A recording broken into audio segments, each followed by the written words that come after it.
बिस्मिल्लाहिर्रहमानिर्रहीम। अस्सलाम वालेकुम स्टूडेंट्स। एक्सरसाइज 1.3 का क्वेश्चन नंबर 13 है हमारे पास। Find the additive inverse of the following matrix. आपके पास हमने एडिटिव इन्वर्स फाइंड करना है। आपके पास मैट्रिक्स गिवन है। आपको पहले सबसे पता होना चाहिए कि एडिटिव इन्वर्स क्या होता है।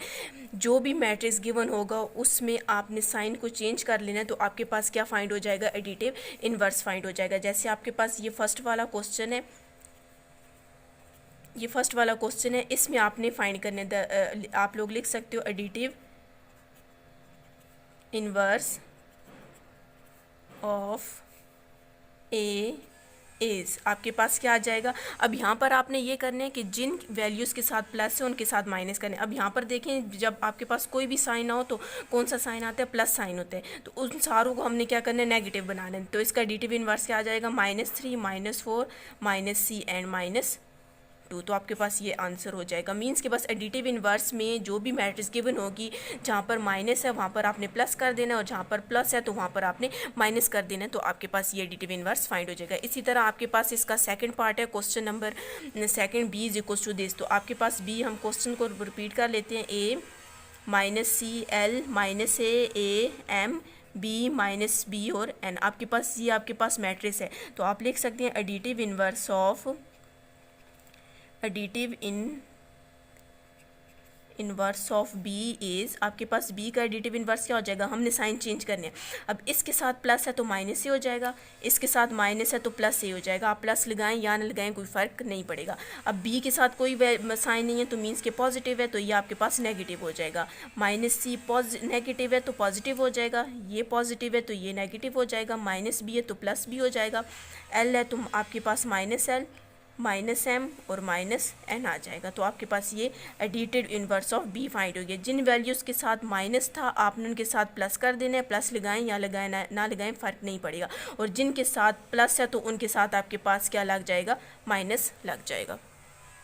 आपके पास ये अभी क्वेश्चन नंबर 14 इसी का एक्सरसाइज 1.3 का क्वेश्चन नंबर 14 है। इसमें कह रहे हैं show that the following matrix are additive inverse of each other. इन्होंने ए मैट्रिक्स और ये बी, ये आपस में वैसे एडिटिव इन्वर्स हैं। अब कह रहे हैं कि आपने इसको शो करना है कि ये दोनों मैट्रिक्स आपस में क्या additive inverse of each other है। ठीक है, additive inverse of each other है। तो उसको फाइंड करने के लिए हम पहले क्या करेंगे, a + b फाइंड करेंगे and then b + a find करेंगे। इफ़ आपके पास a + b भी इक्वल्स टू 0 आ जाए और b + a भी इक्वल्स टू 0 आ जाए, देन हम कह सकते हैं कि आपके पास ये additive inverse of each other है। हम पहले क्या करते हैं, a + b फाइंड करते हैं। a का मैट्रिक्स लिखा प्लस उसी तरह और b का मैट्रिक्स लिखा, दो मैट्रिक्स आपने लिख लिया। अब इनको आपने क्या करना है, ऐड करना है। 1 + -1 -2 इसी तरह +2 3 ± -3। जब आपने इसको ऐड करेंगे तो 1 में से 1 -0, 2 का भी 0 और 3 का भी 0। तो आपके पास ये a + b किसकी इक्वल आ गया, 0 की इक्वल आ गया। अब हम क्या करेंगे, b + a की को फाइंड करेंगे। b आके आपके पास क्या वैल्यू, -1 2 -3 प्लस a का आपने मैट्रिक्स को पुट करना है -1 1 -2 एंड 3। अब हम इनको ऐड करेंगे, -1 + 1 आ जाएगा, 2 ± -2 -3 + 3। तो आपने इसको 1 में से 1 निकालेंगे 0, 2 में से 2 माइनस किया 0 और 3 में से 3 माइनस किया तो 0। तो आपके पास ये भी इक्वल आ गया। तो मतलब आपके पास a + b = b + a आया, दोनों का आंसर क्या आ गया, = 0 आ गया। तो आप लिख सकते हैं a and b are additive inverse of each other. 0 की इक्वल जब a + b फाइंड करेंगे और देन b + a फाइंड करेंगे = 0 आ जाए, तो आप कह सकते हैं a and b are additive inverse of each other. इसी का ही नेक्स्ट क्वेश्चन है, आपके पास c और d की वैल्यू गिवन है। इसमें भी आपने यही शो करना है कि c एंड d आपस में क्या additive inverse of each other है। हम पहले क्या करेंगे, c + d को फाइंड करेंगे। c आपके पास क्या है, a - c -b and d, और प्लस फिर इसके साथ में d को प्लस कर देंगे। अब यहाँ पर हमने इन दोनों को ऐड करना है, a + -a फिर -b उसी तरह +b -c + c d +- d ज़्यादातर स्टूडेंट्स को ये होता है कि हम लोगों के पास जब वो यहाँ से इसको माइनस कर रहे होते हैं उन्हें समझ नहीं आ रहा था कि ए और ए माइनस करें ज़ीरो आ जाता है। तो आप यहाँ से एक सिंपल बात याद रख लें, इसके साथ कोई वैल्यू नहीं है तो प्लस है, वैल्यू सेम हो, देखिए अब ए सेम है और इनके साथ साइन अपोजिट हो तो इनको आप काट भी सकते हो, तो ये आपके पास ज़ीरो आ जाएगा। इसी तरह देखें वैल्यू सेम है, बी भी और साइन के अपोजिट हैं, तो ये भी ज़ीरो, ये भी ज़ीरो, ये भी ज़ीरो, तो आपके पास ये किसकी इक्वल आ गया, इक्वल्स टू के इक्वल्स टू ज़ीरो की इक्वल आ गया। इस तरह हम लोग अभी सी प्लस डी के, इसी तरह हम लोग क्या करेंगे, डी प्लस सी करेंगे। पहले डी का मैट्रिक्स लिखते हैं प्लस अब सी का मैट्रिक्स लिखेंगे।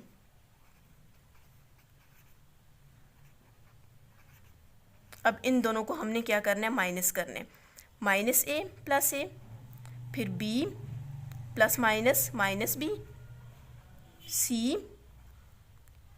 सी plus minus minus C, minus D plus D. तो आपने इसको इधर से सॉल्व करना है, ये भी ज़ीरो आ जाएगा, वैल्यू सेम, साइन अपोजिट, ये भी ज़ीरो आपके पास, ये सारी वैल्यूज़ क्या हो जाएंगी, ज़ीरो हो जाएंगी, तो इक्वल्स टू ज़ीरो आ जाएगा। तो अब आप देख सकते हैं सी प्लस डी किया वो भी ज़ीरो आया, तो डी प्लस सी किया वो भी ज़ीरो, तो आप लिख सकते हैं इसी तरह ही C and D are additive inverse of each other.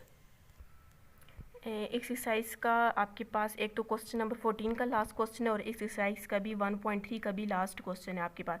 E is equals to and F is equals to, आपने क्या शो करना है, एडिटिव, ये क्वेश्चन आपके पास additive inverse of each other आपने शो करना है, ये क्वेश्चन नंबर इसका लास्ट क्वेश्चन है, ठीक है, आपने ये शो करना है। अब हमने क्या किया, ई प्लस एफ भी इक्वल्स टू ज़ीरो आना चाहिए और एफ प्लस ई भी इक्वल्स टू ज़ीरो आना चाहिए। हमने पहले क्या किया, ई प्लस एफ, ई की भी वैल्यू मैट्रिक्स लिख लिया और एफ का भी मैट्रिक्स लिया। अब हम इन दोनों को क्या करेंगे, ऐड करेंगे, 1 plus minus minus 1, minus 2 plus 2, minus 4 plus 4, इसी तरह 2 plus minus minus 2, 1 plus minus minus 1, 3 plus minus minus 3, इसी तरह आपके पास माइनस 3 प्लस 3 आ जाएगा, 4 प्लस माइनस माइनस 4 और माइनस 2 प्लस 2 आ जाएगा। अब आप देख सकते हैं कि 1 में से 1 माइनस करेंगे 0, 2 में से 2 माइनस 0, 4 0, ये भी 0, आपके पास ये जितनी भी वैल्यूज़ हैं इनको अगर आप माइनस करें तो आपके पास इक्वल्स टू 0 आ जाएगा, ठीक है, और ये आपके पास इक्वल्स टू 0 आ गया। अब ई प्लस एफ़ की है, हाँ अब हम क्या करेंगे, एफ़ प्लस ई करेंगे। अब ये जो एफ़ प्लस ई करेंगे ये भी आपके पास किसकी इक्वल आना चाहिए, 0 के इक्वल आना चाहिए। जब हम इसको ऐड करेंगे तो आपके पास ये वैल्यूज़ पूरी क्या होनी चाहिए, इक्वल्स टू 0 के इक्वल आनी चाहिए। ई प्लस एफ प्लस ई करना है, आपने क्या करना है, एफ प्लस ई करना है।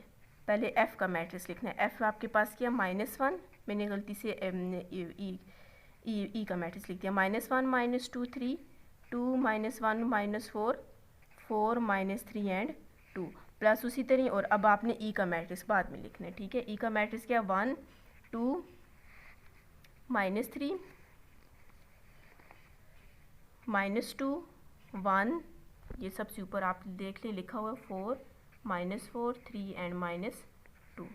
हमने क्या किया, दोनों मैट्रिक्स को लिख दिया। अब इसको ऐड करेंगे तो आपके पास ऐड करने के बाद ये किसकी को लाना चाहिए, 0 की को लाना चाहिए। 2 प्लस माइनस -2, 4 प्लस माइनस 4, इसी तरह -2 प्लस 2 आ जाएगा, -1 प्लस 1 आ जाएगा, -3 प्लस 3 आ जाएगा, -3 plus minus -3, -4 plus 4, 2 plus minus -2। जब आप इन सब वैल्यूज़ को ऐड करोगे तो आपके पास ये भी 0, 2 में से 2 माइनस करेंगे 0, 4 में से 4, ये सारी आपके पास जितनी भी वैल्यूज़ हैं ये सब क्या आ जाएंगी, 0 आ जाएंगी, तो इक्वल्स टू 0 हो जाएगा। तो अब आप देख सकते हैं कि जब हमने इसका ई प्लस एफ फाइंड किया तो वो भी इक्वल्स टू 0 आया, और जब हमने एफ प्लस ई फाइंड किया तो वो भी इक्वल्स टू 0 आया। तो आप कह सकते हैं E and F R the additive inverse of each other.